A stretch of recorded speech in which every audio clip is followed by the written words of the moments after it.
Welcome back to the channel. Today we're talking about the hamstrings, where they are, what they do, why they're important.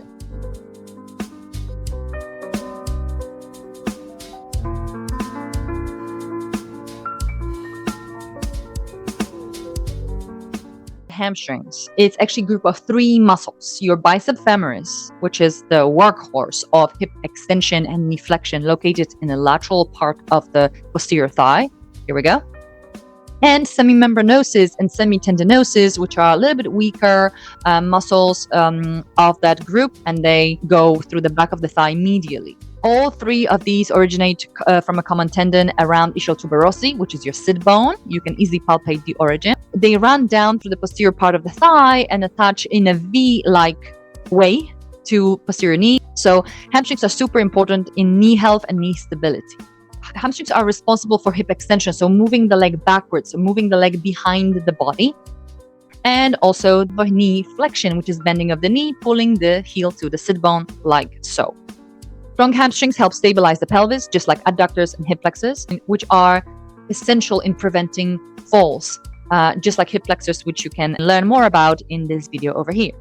Remember that walking and running itself is not really training your hamstrings, is utilizing and loading the hamstring. But if your hamstring is not functioning already, you need to do accessory work. Hamstrings are part of the posterior chain, so they help you maintain upright posture, but also they can propel you forwards. They're part of something called spinal engine, which in manual therapy we refer to the whole posterior chain: hamstrings, glutes, thoracolumbar fascia, lats, that help you through recoil. They help you with effortless movement. When they are too tight, they can cause your pelvis to tilt backwards, causing posterior pelvic tilt, and also, as a result, affecting curvatures of the vertebral column, potentially exposing you to lower back strain, discomfort. Now, why are there so many hamstring issues? Tendinopathies, strains, sprains, muscle tears. So if they are not trained or accustomed to change in length to specific load, they will complain, especially when you suddenly pick up activity and start doing things that you've never done and you never trained for. We need to train tissue capacity, increase tissue capacity, so we can deal with those explosive movements that sometimes we have to perform as an emergency, like sprinting for a bus. If the tissue capacity will be exceeded, boom, here's the injury. Now remember to always warm up. Make sure you're strengthening the muscles, you're lengthening the muscles, giving them a break sometimes. Remember, rest is part of the training cycle. During rest, this is where the muscles grow and recover. Okay, enough of theory for now. Let's get on with the drills. And as always, we're starting with the most accessible setup. In this variation of a bridge isometrics, you can place your heels on the sofa or elevation chair or on the floor, creating an angle of 90 degrees or a little bit more, and simply pressing heels into that surface. You can progress into single legs, and the main effort here will be to drive heel down through the surface it's on. Again, this is a starter drill, so I would start with 5 to 10 seconds, 20 to 30% effort contraction through the hamstrings. It's a great drill for warm-up, and also if you're starting knee rehab, if you have maybe knee instability or some discomfort.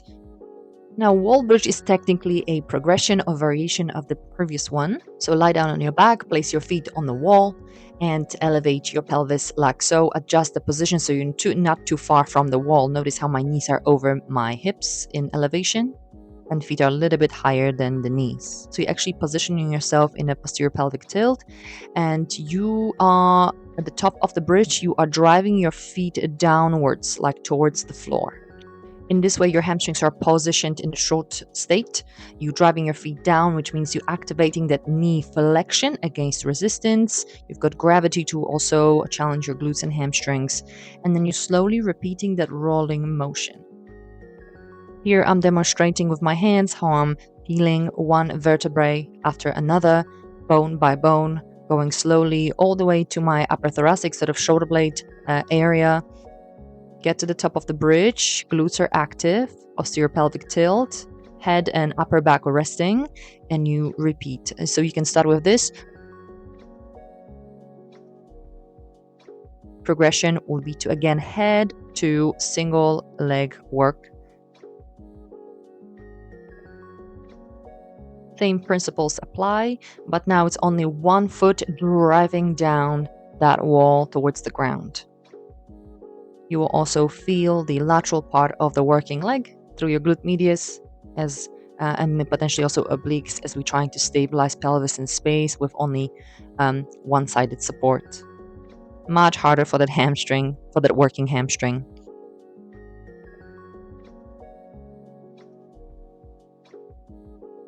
All the drills I'm showing you in this video will be focused on short range of motion, which means we will be either holding hamstring in a contracted state or we will be contracting and shortening it even more.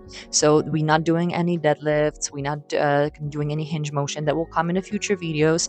I'm specifically focusing on pulling heel to the sit bone, on knee flexion, and we will consider other variations where the muscle is lengthening while contracting in the future. So concentric loading mainly in this video.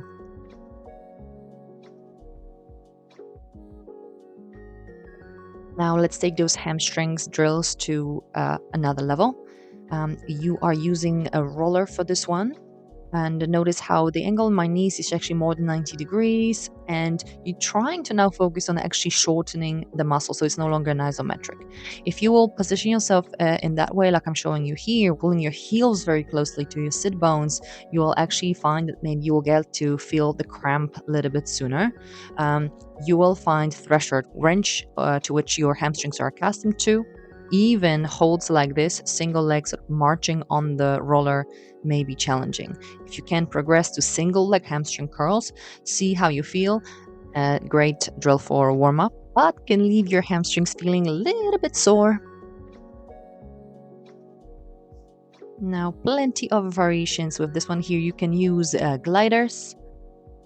You can use little towels and gliding your heels over them on the floor. Like so, using one towel, using two towels where we actually coordinate singles. You can also do singles where one foot maybe supports you gently, or you may be holding in the air as progression, and you do a little bit more dynamic pull with single leg. Another option is to use a Swiss ball, as you can see in the video. Swiss ball doubles or singles, wonderful way to get that hamstring work. Okay, now moving on to the third drill, hamstring curls standing with ankle weights. So I'm using here 3 kgs ankle weight, and I will use a dowel to support myself. You can hold onto the wall or anything else. Ideally, you would avoid leaning forwards and tipping your pelvis forwards, because this will actually, it will move the pelvis, it will move the origin of the hamstring and will decrease the work. So try to stay really tall. Try to tuck your tailbone under and hold your pelvis and your thigh bone still. The only work we want to do here is bending the knee, pulling the heel to the sit bone. Again, nice way to get yourself warmed up with lighter weights, preparation for any other training you may be doing. And you can modify this by going down on all fours, one leg in extension, and we're doing hamstring curls here. You can even add a little bit of hip extension, specifically where hamstrings work only through hip joint. While doing this drill on the ground, make sure you maintain your shoulder stability, scapulas away from the spine, long arms, and tummy braced. Now, last drill for short range of hamstring drills.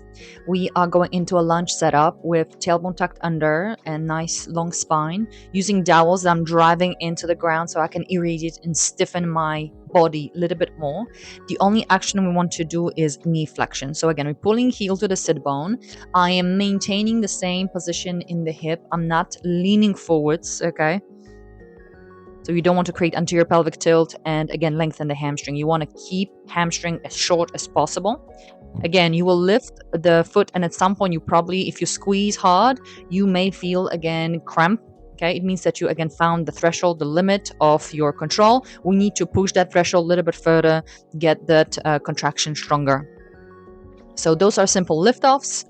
Cushion the knee, cushion your kneecap, because that may be a little bit uncomfortable. If you're struggling to even lift the foot at all whatsoever, or you can't get yourself into this position, think of stretching your quads and your hip flexors. Like so. That will be positional isometrics now, where we're trying to get our knee into maximum flexion. We'll let go of the foot and contract that hamstring and gastric as hard as you can. And don't let that foot move too far away from the sit bone, okay? Careful not to move the pelvis and tip forwards like this. You want to stay upright. You want to tuck your tailbone under, and we're just trying to maintain that knee flexion. So here it is on the other side. You see how I'm kind of stacking my head, ribs, pelvis, and knee pretty much in a straight line.